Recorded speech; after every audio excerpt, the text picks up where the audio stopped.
I'm coming right out of the gates with the spicy one. Place your bets down below about how long it'll take someone to call me an SJW.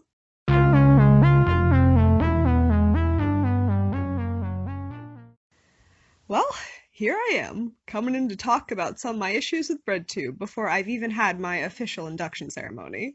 You are now a communist sandwich. Welcome aboard. You're now a bread tuber. Non-compete, please answer my DMs. Before we jump in, let's define our terms. When I say dirtbag left, I don't mean edgy left. I could not care less if you want to be edgy or use dark humor. I realize that not everything is made for me, and if I don't like it, I don't have to watch it. Y'all can go buck wild. When I say dirtbag left, I'm talking about leftists who are actively anti-IDPOL, anti-PC, who think it's fine if they say slurs actually.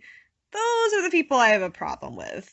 Now, I'm not gonna name any names, because I'm not trying to start drama among the comrades again. We've got more than enough of that to go around. But if you're watching this video, chances are you've already got an idea of the kind of person I'm talking about.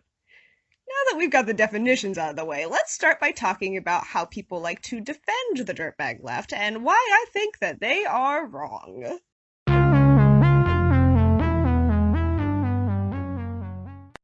By far, the most common defense I've seen is the de-radicalization one, so that's what I'd like to focus on today.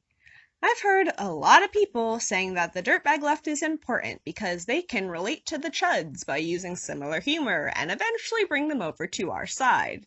And, okay, I can kind of see where they're coming from. It's very unlikely that people of the far-right reactionary anti-SJW persuasion are gonna listen to someone who talks like me. I understand that.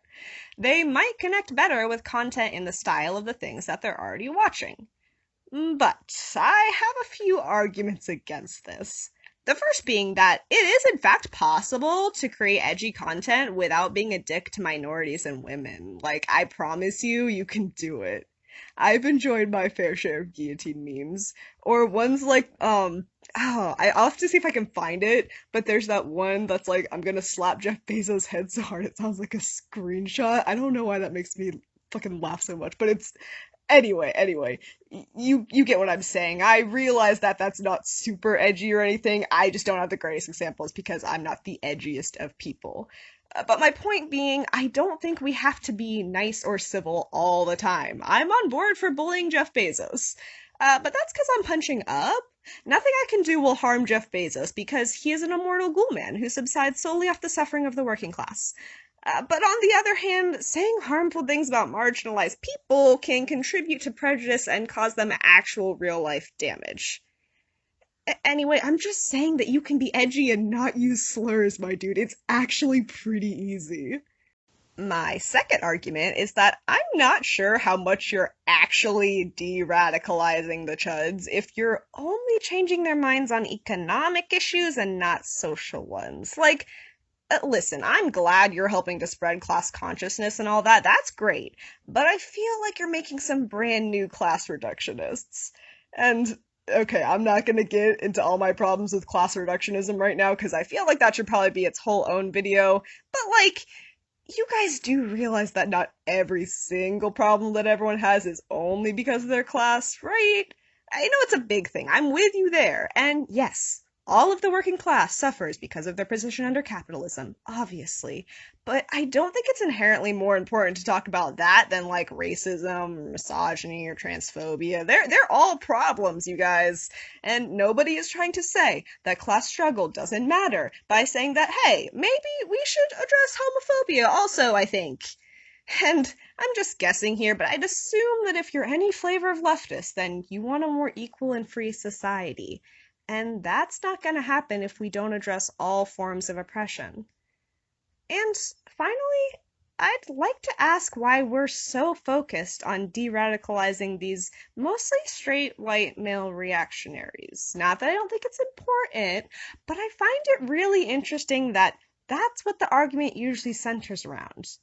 What about all the women and people of color and queer people who are put off by the language of dirtbag leftists and they're pushed to include bigoted reactionaries in our circles? Here, I'm going to use myself as a case study. For context, I am a queer person and a woman, and it took me a while to get involved in online leftist spaces because a lot of them did not seem very welcoming. I kind of had the impression that things like communism and anarchism were for straight white dudes, and I think a lot of people feel like that.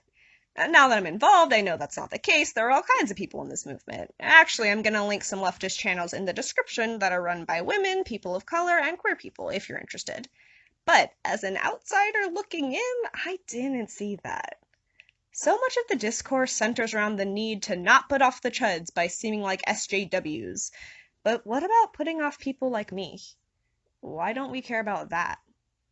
Is it a nobler cause to bring in right-wingers without challenging their harmful views than to bring in the many left-leaning liberal women and minorities who might have already joined us if we could just make up our minds to not say slurs? The fact that we're so concerned with making our spaces comfortable for bigots at the expense of the marginalized does not sit well with me. And I think that needs to change. Hey everyone, thank you for watching my video. Feel free to like and subscribe, or leave a comment telling me that I'm a little snowflake woke schooled. Either way. I know I'm a little late to this topic, but I feel like it's a debate that it never fucking ends, does it? If you liked this, make sure to check out my other videos. There should be some on the screen right now. There will be in a second, probably, if there's no. I'm still trying to figure out how to make YouTube videos right. It's a process. I hope you're doing good wherever you are, and I'll see you in the next one.